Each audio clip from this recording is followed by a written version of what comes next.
Welcome to Get Sleepy, where we listen, we relax, and we get sleepy. I'm your host, Thomas. Thanks so much for being here. Tonight's story takes place in the city of Istanbul in Turkey. It's a very big city. More than 15 million people live there, and that's just the people. That number doesn't include all of the other animal residents, like birds, frogs, cats, dogs, even butterflies. All those creatures and many more besides make Istanbul their home too. This story is all about one of Istanbul's feline residents, a marmalade-coloured cat called Mehmet. It will be read by Simon and was written by Jessica. If you enjoy tonight's story, you'll probably also like two previous episodes called A Sleepy Day in the Life of a London Mouse and A Sleepy Day in the Life of a Paris Sparrow.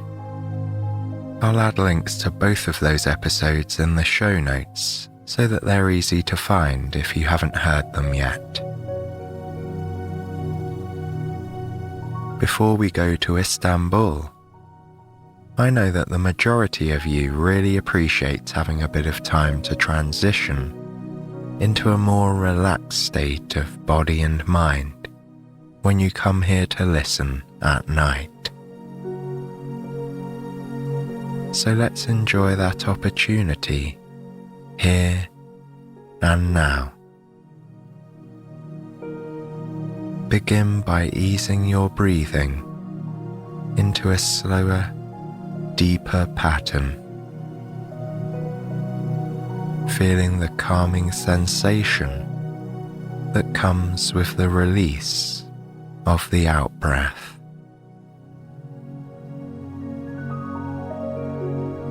And while you focus on your breathing, I want you to remind yourself that by simply being here, you're giving yourself a token of care and positive intention.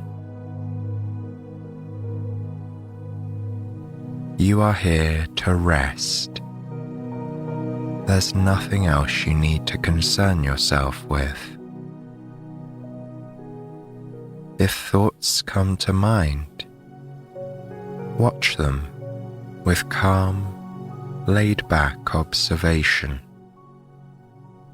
as if they are gentle white clouds drifting through the bright blue sky.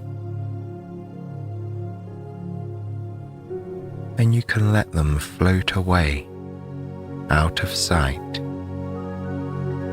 leaving you to enjoy the calm clarity of a clear blue sky.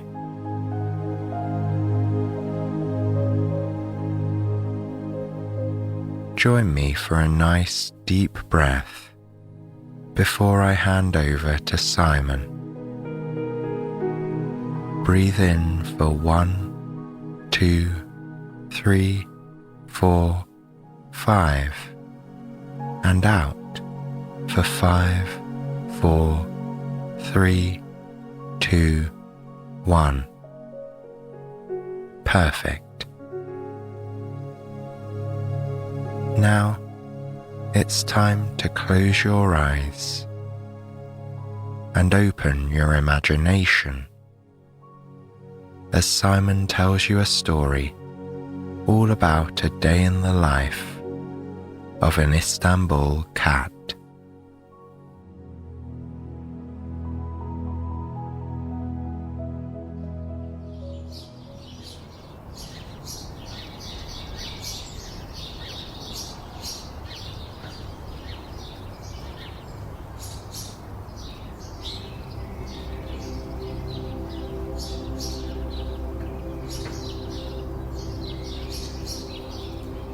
It's early morning on a pleasant spring day in Istanbul. sparrows are singing, and the city is in full bloom. The branches of the city's ergovan trees are heavy with big, pink blossoms. Purple wisteria sprouts on the crumbling walls of the old city. And in the public spaces, from Yildiz Park to Taksim Square, the flower beds are bright with unfolding tulips. Mehmet, the cat, doesn't see any of this. He is snoozing, cozy and comfortable, curled up into a ball on a pile of kilim rugs. It is very dark and quiet in the Grand Bazaar, the historic covered market, where Mehmet is sleeping. But it won't stay that way for long. There are footsteps, the creak of a heavy, centuries-old wooden door slowly opening. A shaft of golden sunlight shines through the dark. Mehmet stirs and blinks one eye, slowly open. He sees the stallholders coming into the bazaar to start their day. He hears the squeak of windows opening and the whir of a coffee grinder a few stalls over. He smells the rich, delicious scent of fresh ground coffee beans. He uncurls from his sleeping position, stands up, and does an enormous stretch from the tips of his ears all the way down his spine, right to the bottom of his padded feet. He springs down from the pile of rugs, but only after he has used his tail to swipe away any stray cat hairs he shed in the night. He is sure the owner of the stall wouldn't be pleased to find marmalade-coloured hair on his antique woolen rugs. Mehmet wants to stretch his legs. Luckily, there is plenty of space in the Grand Bazaar. This market hall is large and maze-like, with more than 60 covered lanes, lined either side with stalls. There are over 4,000 stalls, in fact, and the merchants of Istanbul have been selling everything from gleaming gold jewelry and fine rugs to fragrant apple tea and tasty spices here for 500 years. Mehmet goes from stall to stall, stopping here and there to admire anything especially interesting. He pauses briefly at a spice stall, where powdered spices are held in copper barrels and heaped into enormous pyramids. Sweet cinnamon, bright yellow saffron, and orange turmeric. He stretches his neck back to admire a stall hung all over with brightly painted glass lanterns. He watches as a merchant unrolls carpet after carpet in a kaleidoscope of colour and pattern. He stops to sniff the air outside a stall that sells perfume oils in large glass jars. He smells rose and amber and aniseed. Delicious. Then there is a low growl. Mehmet looks around to see where it's coming from. It's not from the stallholder nearby, who is sitting down to a Turkish breakfast of tea, salty sheep's cheese, warm fresh bread, and sweet cherry jam. And it's not from the dog sitting under the table, munching on a tasty chicken kebab he has pilfered from one of the food stalls in the market. No, the growling is coming from Mehmet's own belly. It's time for breakfast. There are so many options here. A charcoal grilled shish kebab, a flaky pastry filled with cheese or spinach, a fresh simit roll sprinkled with delicious sesame seeds.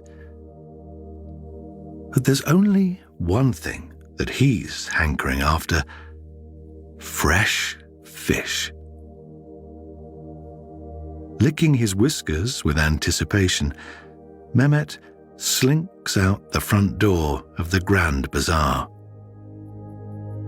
He winds his way onto the cobbled streets of old Istanbul and heads downhill.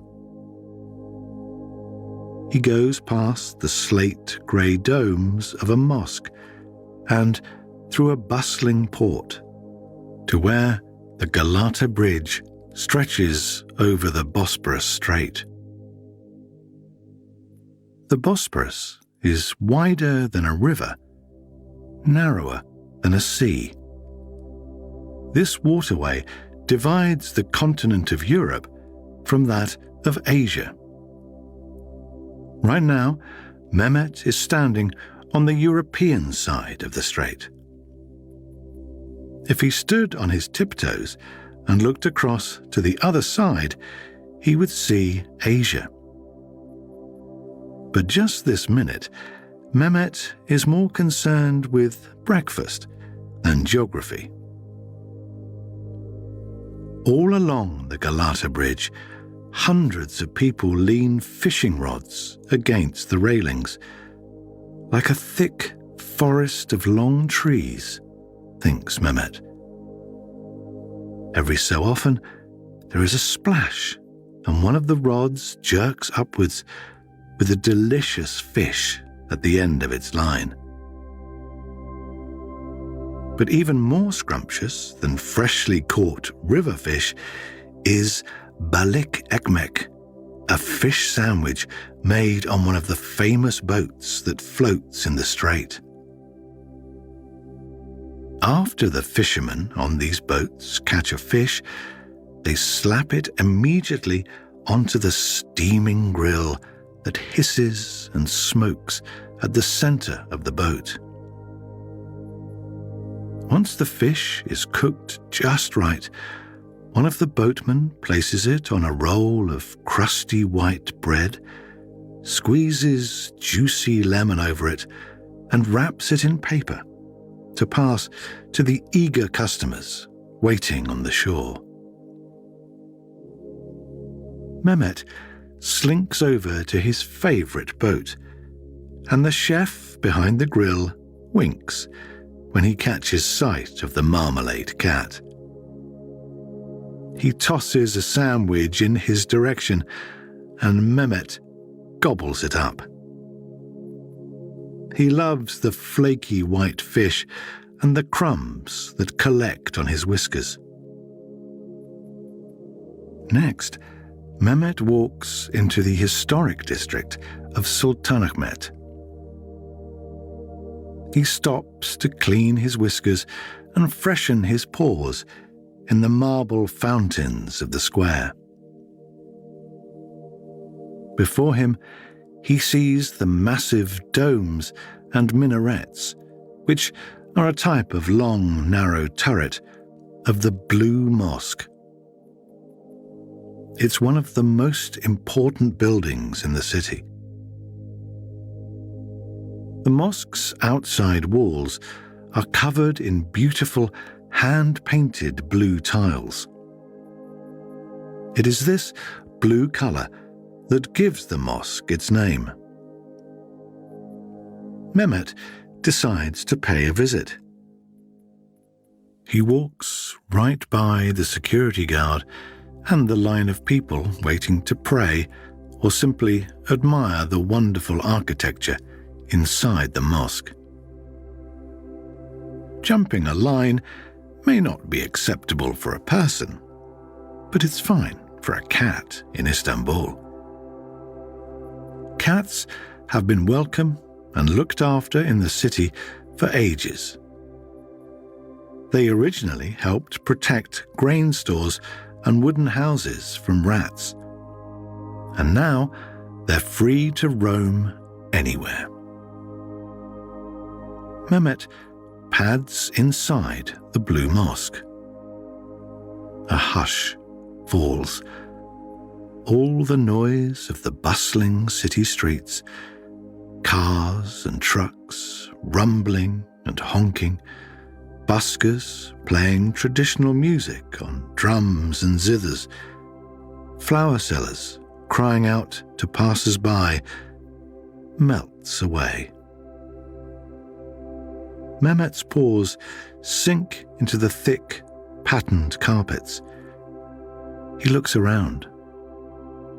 He has been here before, of course, but the intricately tiled walls and wide marble columns are still breathtaking. Best of all, though, is the ceiling.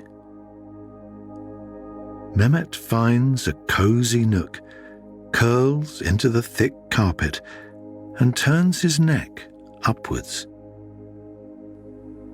The domed ceilings are studded with stained glass windows that let in rays of bright, rainbow-tinged sunlight.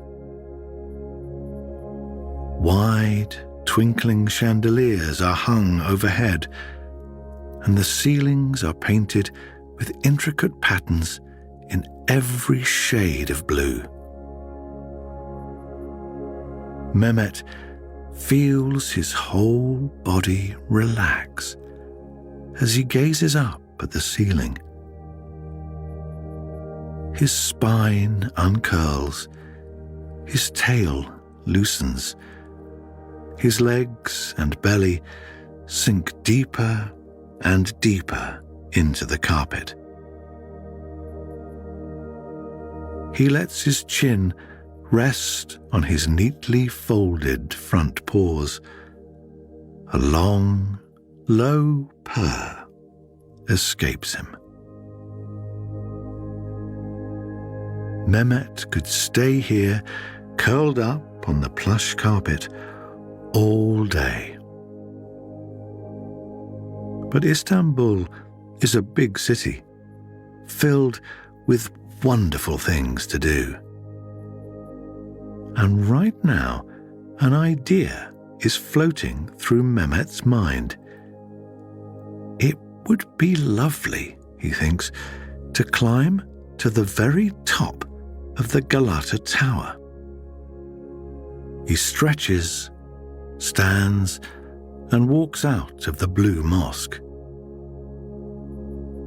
He goes down through the steep, cobbled streets, over the Galata Bridge, and into the district of Beyoğlu, home to the Galata Tower.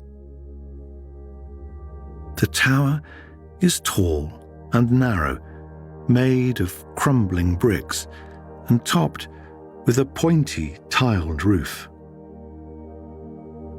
Centuries ago, it was used as a watchtower because it provided views all down the length of the Bosporus Strait.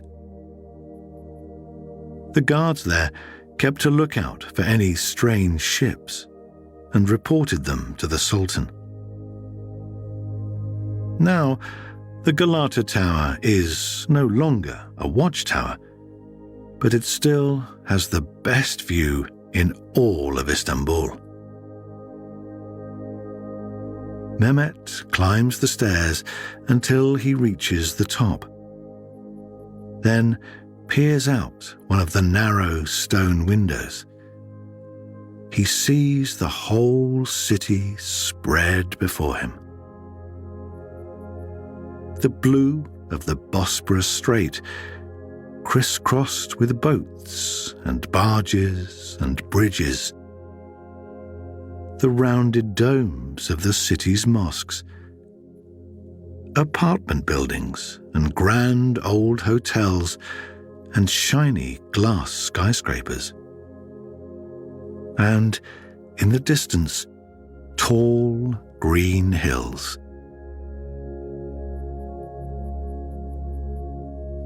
Coming down from the tower again, Mehmet makes his way up his favourite street in the whole city. It's known colloquially as Music Street. Many of the shops here sell or repair musical instruments. Mehmet sees guitars and keyboards and drums. He notices all kinds of traditional Turkish instruments too. Percussion instruments like the darbuka and the davul, and stringed instruments like the popular balama. Enchanting strains of music drift out from the separate shops and meet in the air outside. Mehmet can't help but sway his tail in time to the music as he walks to the small square at the top of the street. Here, he springs up onto a bench and, still listening to the music, he lets his eyes close.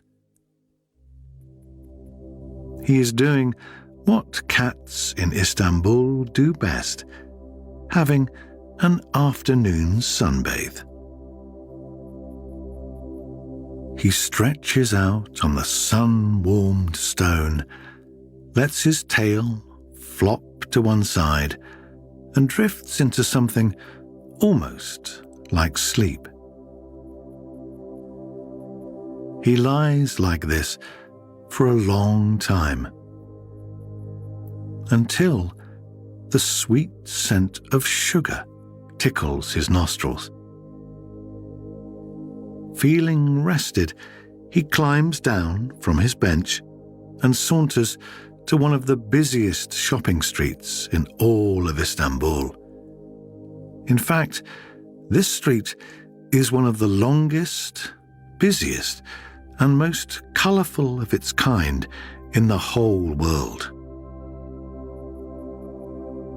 The wide, cobbled road is lined with elegant buildings, housing shops and restaurants, cafes and cinemas, flower stalls and coffee bars, where coffee is made the Turkish way, cooked in a small metal pot on a stove until it becomes foamy and creamy.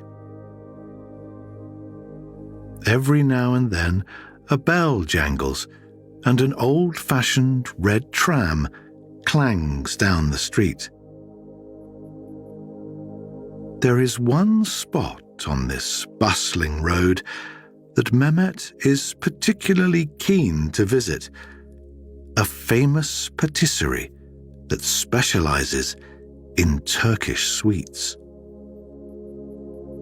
Behind the glass counter, Mehmet sees bowls of sütlaç, a milky rice pudding sweetened with cinnamon, and plates of lokma, crispy fried dough in sugar syrup, and every flavor of baklava, a sweet made from layers of pastry and crushed nuts covered in honey. A kindly waiter slips him a slice of honey-drenched baklava. It tastes so good, it sends shivers down Mehmet's spine. Back outside the patisserie, Mehmet sees the day is drawing to a close. The sky deepens from blue to black, and the bright neon signs around are switched on, twinkling against the dusk. Mehmet has walked all over the city, from end to end. His paws are dusty, and his whiskers could use a clean. Luckily, he knows just the place to go to freshen up. The hammam, a traditional Turkish bath.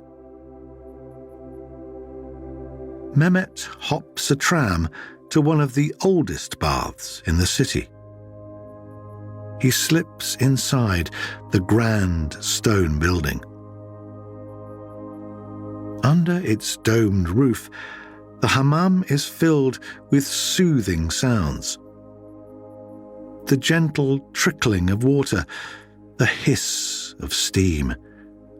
It smells of fragrant cedar soap. And it is deliciously warm. First, Mehmet finds a private marble basin where he scrubs his paws and whiskers and dips them in fresh, cool water. Feeling squeaky clean, he walks into the steam room, where a large marble stone is heated to perfection by an underground fire. Mehmet lays out on a traditional linen towel known as a pestemal and feels the heat of the marble soaking into his body. It warms his paws and his ears and spreads across his fur. Next, the heat creeps into his muscles and loosens them one by one. At last, he feels the warmth spreading through his bones. Mehmet has never felt so relaxed. Slowly, after a very long time, he uncurls himself, neatly folds his towel, and leaves through the tea house, where fellow bathers sit enjoying glasses of warm apple tea. The night air is refreshing after the heat of the baths, and the streets are busy and filled with music. But Mehmet is tired after his long day. He needs somewhere quiet to rest. Tonight, he decides, he will sleep like a sultan. He makes his way to the district of Fatih, where, overlooking the Bosporus, the Topkapi Palace stands. In the olden days, this is where Turkey's ruler, the Sultan, lived with his family, all the noblemen and women of his court, and all the other people of the palace. Scribes, chefs, advisors, fortune-tellers, astronomers, poets, and more. From the outside, this 500-year-old palace is an imposing structure of high, turreted walls and heavy gates. On the inside, though, it is something else entirely. Here, the walls are covered with hand-painted tiles depicting tulips and boats and sacred symbols and all manner of other things. Every tile is so detailed, Mehmet could spend hours looking at each of them. The ceilings are gilded and carved with detailed patterns. Being inside the palace is like being inside a beautiful jewelry box. The palace is designed as a series of courtyards. As Mehmet wanders from room to room, from courtyard to courtyard, the noise and bustle of the city streets grows quieter. Soon, he can hardly hear it at all. Mehmet almost feels like he has travelled back in time. He slinks through an intricately carved wooden door and finds himself in a walled garden. Low marble benches surround a fountain that ripples softly. When he looks up, he doesn't see any neon signs, just the night sky and a scattering of stars. Olive trees rustle in the wind. The walls of the garden are lined with rose bushes. The yellow and pink roses are just coming into bloom, and their sweet smell tickles Mehmet's nostrils.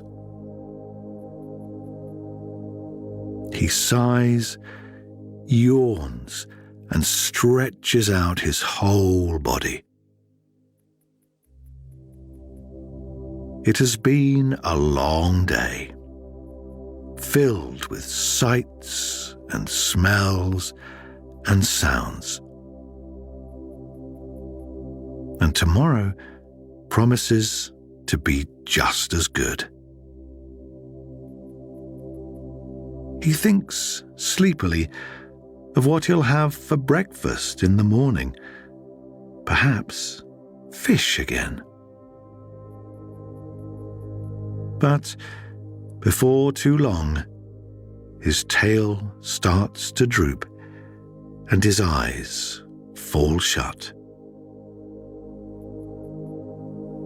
He rests his head on his neatly folded paws, and with one last long yawn, he falls into a deep, refreshing sleep.